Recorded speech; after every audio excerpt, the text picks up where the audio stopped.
खुलुमबाय बेयो बड'लेण्ड इंखं टेलिभिजन दिनै 31 डिसेम्बर 2022 सनिबारखालि सानसेनि बरादखौ नोंथांमोननि खाथियाव लाबोदों आं सदानन्द दैमारिया।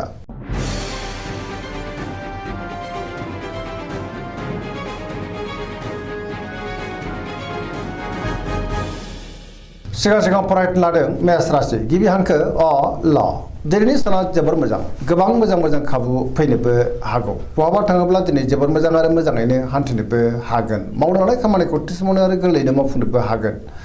गोसोआव दिनै जोबोर गोजोननाय फैगोन सोरजोंबा बाख्नाय जानो हागौ देहाया मोजाङैनो थागोन अब्लाबो नाथाय जानाय लोंनायाव सांग्रां जानांगोन रांखावरियाव मोजां होनजायो गोबां धोन आरजिनोबो हागोन बेफार फालांगियाव जोबोर मोजां मुलाम्फा मोनगोन आयाबो दिनै बांनो हागौ सोरबा लोगोनिफ्राय थोजासे हेफाजाब मोनगोन न'खराव अननानै फैगोन बिदा फंबायनिफ्राय थोजासे हेफाजाब मोननो हागौ गुबुननि गोसोखौ दिनै गोरलैयैनो बोनोबो हागोन गोसोनि बोलोआ बांगोन समाजाव दिनै गोबां मान मोननो हागोन लाइमोनफ्रा जोबोर रमान्टिक जागोन आरो गावबा गावनि गोसोनि साननायखौ फोरमायलायनोबो हागोन। वृष राशि गिबि हांखो इ अ ब दिनैनि साना जोबोर मोजां गोसोखौ दिनै जोबोर गोजोननाय मोनगोन गोसोनि बोलोआ बांगोन मावनो लानाय खामानिखौ थिसमनो आरो गोरलैयैनो मावफुंनोबो हागोन समाजाव मान मोनगोन बहाबा थाङोब्ला दिनै जोबोर मोजां आरो मोजाङैनो हान्थिनोबो हागोन रांखावरियाव मोजां गोबां धोन मोननो हागोन बेफार फालांगियाव दिनै जोबोर मोजां मुलाम्फाबो मोनगोन आयाबो दिनै बांनो हागौ न'खराव बिसि फिसायनि गेजेराव अननानै फैगोन गुबुननि थाखाय गोबां मोजां खामानि मावनानै होनोबो हागोन देहाया दिनै मोजाङै थागोन सोरबा लोगोनिफ्राय मोजां खौरां फैनोबो हागौ जायखि खामानि मावा मानो मोनफ्रोमबो खामानिखौ दिनै मोजाङैनो मावफुंलांनो हागोन आरो सिगांनि बबेबा आद्रा खामानियाबो दिनै मावफुंजानो हागौ गोसोनि साननायफ्रा दिनै मोगथाङाव जाफुंनोबो हागौ पजिटिभ एनार्जिनि गोहोम गोग्लैगोन। मिथुन राशि गिबि हांखो क स दिनैनि साना जोबोर मोजां पजिटिभ एनार्जिनि गोहोम गोग्लैनो हागौ मोनफ्रोमबो खामानिखौ दिनै मोजाङैनो मावफुंलांनो हागोन गियाननि आंखाल जानाय नङा गोथों आरो गोग्गो साननो रोंगोन गोसोआ दिनै जोबोर गोजोनगोन गोसोआव पजिटिभ साननायबो फैगोन आरो लाइमोनफ्रा जोबोर रमान्टिक जागोन गावबा गावनि गोसोनि साननायखौ फोरमायलायनोबो हागोन देहाया मोजाङै थागोन रांखावरियाव मोजां बेफार फालांगियावबो मोजां होनजायो न'खराव अननानै फैगोन सोरजोंबा बाख्नायजानानै गोसोआ दिनै जोबोर खुसि जागोन गोसोनि बोलोआ बांनो हागौ मावनो लानाय खामानिखौ थिसमनो आरो गोरलैयैनो मावफुंनोबो हागोन पजिटिभ एनार्जिनि गोहोम गोग्लैगोन। कर्कट राशि गिबि हांखो ड ह दिनैनि साना जोबोर मोजां गोसोखौ दिनै जोबोर गोजोननाय मोनगोन सोरबा लोगोजों बाख्नाय जानो हागौ गोसोनि साननायफ्रा दिनै मोगथाङाव जाफुंनोबो हागौ गोसोआव पजिटिभ साननाय फैगोन गोथों आरो गोग्गो साननो रोंगोन गियाननि आंखाल जानाय नङा मावनो लानाय खामानिखौ थिसमनो आरो गोरलैयैनो मावफुंनोबो हागोन रांखावरियाव मोजां अब्लाबो नाथाय खरसायाबो बांगोन बेफार फालांगियाव मोजां होनजायो न'खराव अननानै फैगोन समाजाव लोगो लेवा बांगोन देहाया दिनै मोजाङै थागोन गुबुननिफ्राय थोजासे हेफाजाब मोननो हागौ जायखि खामानि मावानो मोनफ्रोमबो खामानिखौनो दिनै गोरलैयैनो मावफुंलांनो हागोन सोरजोंबा बाख्नाय जानो हागौ फरायसाफ्रा दिनै फरायनायाव गोसो दुंखांगोन आरो मोजां फिथाइ मोनगोन गुबुनजों मोजां सोमोन्दो लाखिनोबो रोंगोन पजिटिभ एनार्जिनि गोहोम गोग्लैगोन सरासनस्रायै दिनै साना जोबोर मोजां आरो मोजाङैनो बारग'लांगोन।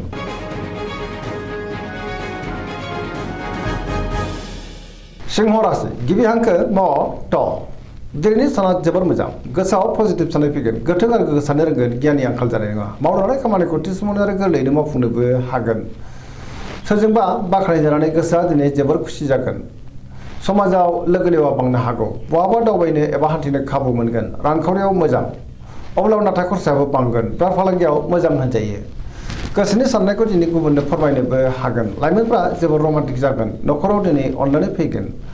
गुबुननि गोसोखौ गोरलैयैनो बोनोबो हागोन समाजाव मान मोनगोन देहाया दिनै मोजाङैनो थागोन गुबुननि थाखाय गोबां मोजां खामानि मावनानै होनोबो हागोन सोरबा लोगोनिफ्राय मोजां खौरां फैनोबो हागौ गोसोआ दिनै जोबोर रमान्टिक जागोन। कन्या राशि गिबि हांखो प ट दिनैनि साना बारा मोजां नङा गोसोआव नेगेटिभ साननाय फैनो हागौ गोथों आरो गोग्गो साननो रोंनाय नङा गियाननि आंखाल फैनोबो हागौ सुथुरनि गाज्रि नोजोर थानोबो हागौ सांग्रां जानाया गाहाम रांखावरियाव मोजां अब्लाबो नाथाय खरसायाबो बांगोन बेफार फालांगियाव मोजां होनजायो देहाया दिनै मोजाङैनो थागोन गोबां मुंदांखा सुबुंजों लोगो मोनज्लायनो हागौ न'खराव एना एनि फैनोबो हागौ बिदा फंबायजों गोरोबलायनो रोङाबो जानो हागौ सोरजोंबा रायखोमा जानोबो हागौ नेगेटिभ एनार्जिनि गोहोम गोग्लैगोन लाइमोनफोरा जोबोर रमान्टिक जागोन आरो गावबा गावनि गोसोनि साननायखौ फोरमायलायनोबो हागोन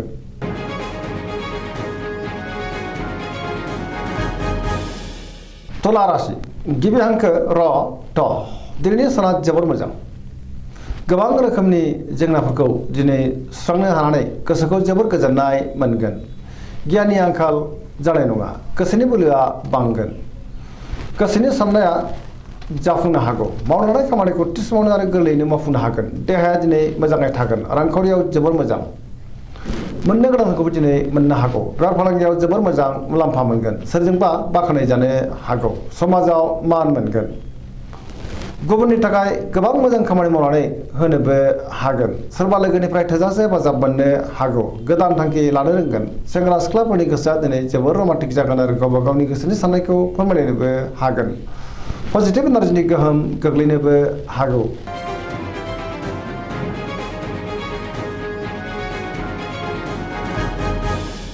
वृश्चिक राशि गिबि हांखो न स दिनैनि साना मोजां आरो गाज्रिनि गेजेरजों बाबेरलांगोन नेगेटिभ एनार्जिनि गोहोम गोग्लैनो हागौ समाजाव लोगो लेवा बांगोन सोरबा गोजाम लोगोजों बहाबा लोगो मोनज्लायनो हागौ गोसोआव गोनो गोथो साननाय फैगोन गियाननि आंखाल जानोबो हागौ मावनो लानाय खामानिखौ थि समावनो मावफुंनो गोब्राब जागोन माबा नङा माबा मोनसे हेंथा फैनोबो हागौ गुबुननि हेफाजाब लानांगोन गोसोनि साननायफोरा बेबर नांनो हागौ गोसोनि बोलोआ लोरबां जागोन समाजाव नाथाय मान मोननो हागोन न'खराव बिसि फिसायनि गेजेराव अनलायनाय फैगोन रांखावरियाव मोजां मोनजायो अब्लाबो नाथाय खरसायाबो बांनो हागौ बेफार फालांगियावबो मोजां मुलाम्फा मोननो हागोन देहाया दिनै मोजाङै थागोन सोरजोंबा बाख्नाय जानोबो हागौ लाइमोनफोरनि गोसोआ दिनै जोबोर रमान्टिक जागोन आरो गावबा गावनि गोसोनि साननायखौ फोरमायलायनोबो हागोन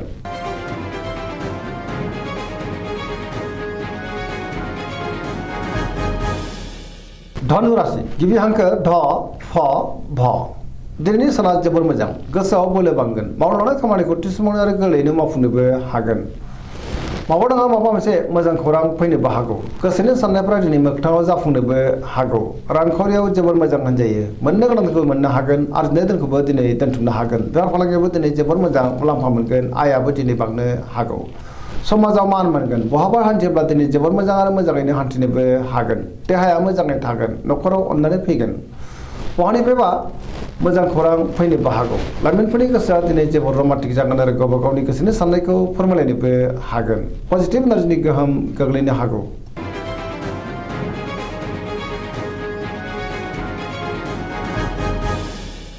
मकर राशि गिबि हांखो ख ज दिनैनि साना जोबोर मोजां गोसोनि साननाया जाफुंगोन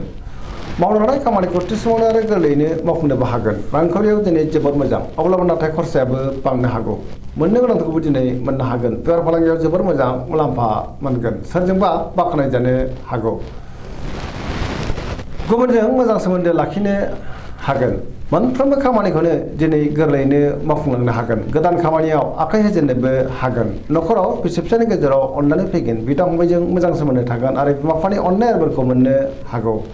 लाइमोनफ्रा गावबा गावनि गोसोनि साननायखौ फोरमायलायनो हागोन आरो गोसोआ दिनै जोबोर खुसि जागोन फरायसाफ्रा फरायनायाव गोसो दुंखांगोन आरो मोजां फिथाइ मोनगोन सरासनस्रायै दिनै साना जोबोर मोजां आरो मोजाङैनो बारग'लांगोन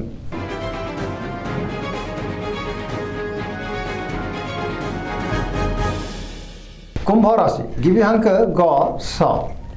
दिनैनि साना बारा मोजां नङा गोसोखौ दिनै जोबोर गुलाय गुजाय मोनगोन मावनो लानाय खामानिखौ थि समावनो मावफुंनो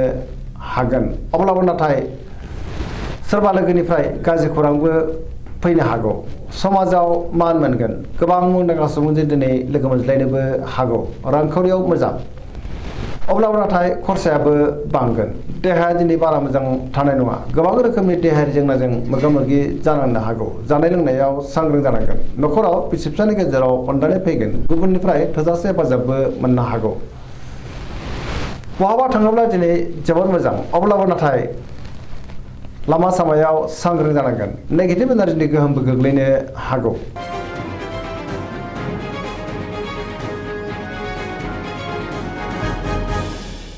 मीन राशि गिबि हांखो ड स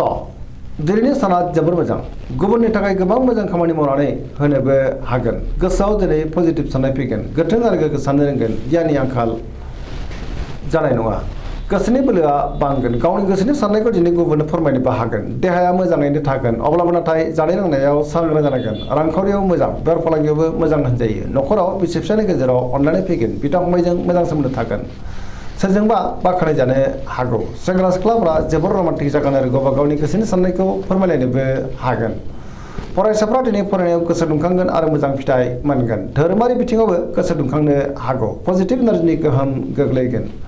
सरासनस्रायै दिनै साना जोबोर मोजां आरो मोजाङैनो बारग'लांगोन दिनैनि राशि फरायनाया एसेनोसै जोबनायाव बेखौनो खावलायो जाहाथे नोंथांमोना सानफ्रामबो जोंनि बे बड'लेण्ड इंखं टेलिभिजनखौ नायबाय थायो आरो साबस्क्राइब खालामो लोगोसे लाइक खालामो आरो शेयार खालामो एसेनोसै गोजोन्थों।